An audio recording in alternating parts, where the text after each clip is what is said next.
Ni nini hawa watu wanataka jamani? Hiyo ni ungwana kweli? Ni upuzi si upuzi? Ni ushenzi si ushenzi? Ni ujinga si ujinga? Hapa Kenya kila Mkenya apewe nafasi yake ya kuongea. Ni demokrasia ya kila Mkenya kuongea na kutetea haki ya wananchi wa Kenya.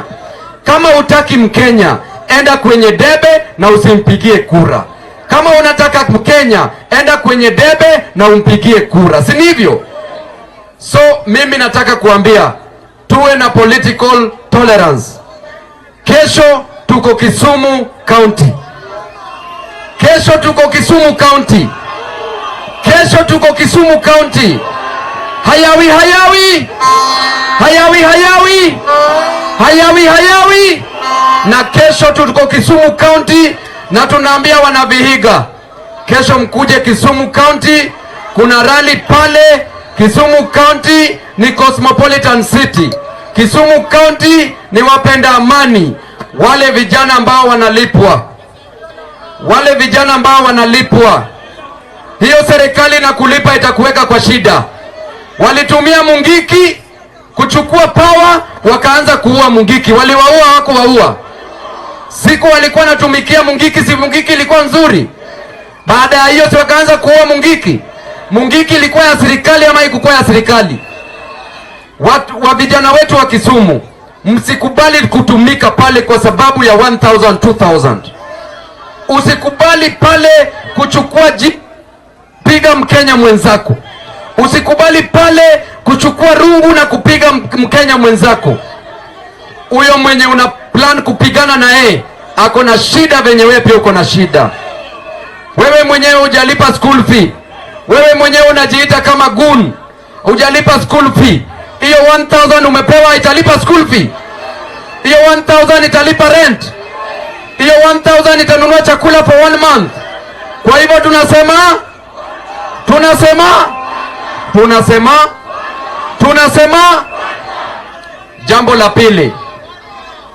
jambo la pili, mimi nikiangalia mama hapa, mama anaamka asubuhi mapema, mama anawasha jiko la makaa, anapika turungi bila mkate, kisha huyo mama anaandaa watoto wake waende shule, na watoto hawana karo ya shule. Huyo mama anajiuliza kwenye moyoni mwake, nitapata chakula wapi cha leo? Kisha huyo mama anatoka anaenda sokoni. Kufika kwa soko kule, anauza mboga, mama anauza nyanya, mama anauza chapati, hakuna customers. Akirudi jioni hakuna pesa. Mtoto anamwangalia, mtoto anamuuliza, mama, tutakula nyama siku gani? Maanake hata mboga kukula ni kibahati. Huyo mama si hadithi tu. Huyo mama ni mama ambaye ako hapa siku ya leo. Huyo mama ni yule Mkenya ambaye ako hapa siku ya leo. Huyo mama ambaye anateseka kwa sababu ya serikali na ahadi zake mbovu. Nikiangalia hao vijana ambao wako hapa, kijana anaelimishwa, anasomeshwa kutoka primary kuingia high school, kwenda university, kwenda college, kuwa na skill maishani. Kisha huyu kijana siku ya graduation anaahidi wazazi wake, anaahidi familia yake, anaambia familia yake ya kwamba atakuja watoe kwenye shida, ya kwamba atawasaidia. Kisha huyu kijana akimaliza shule, akisha graduate, hakuna kazi, hakuna ajira. Kijana anaanza kujilaumu.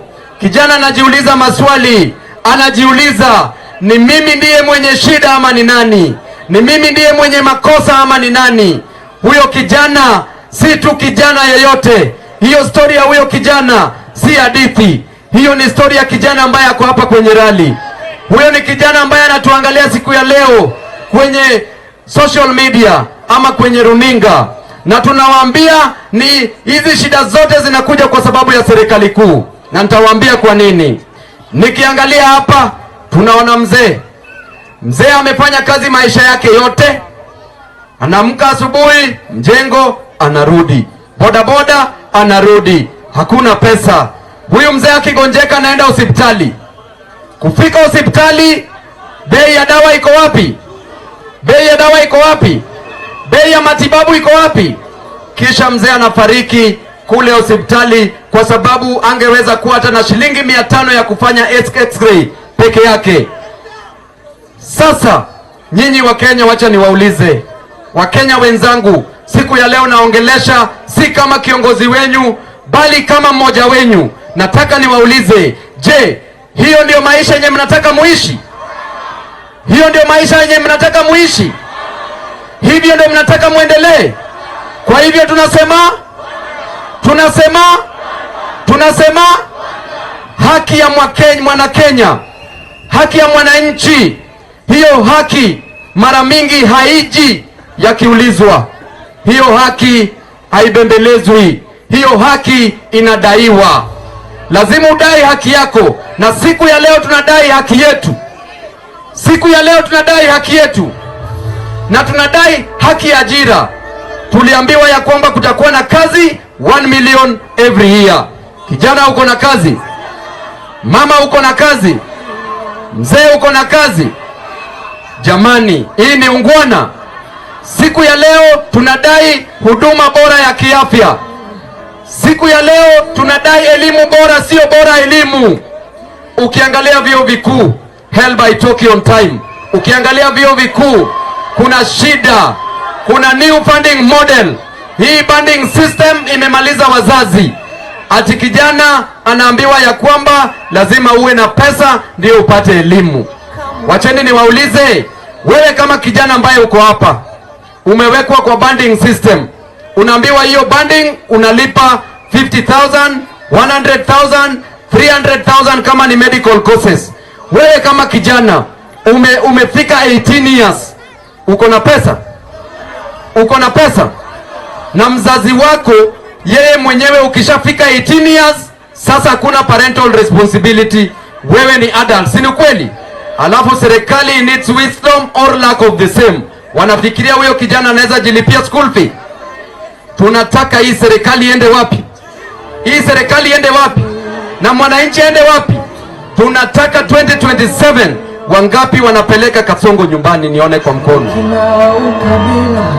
Nataka niwashukuru na nataka nichukue nafasi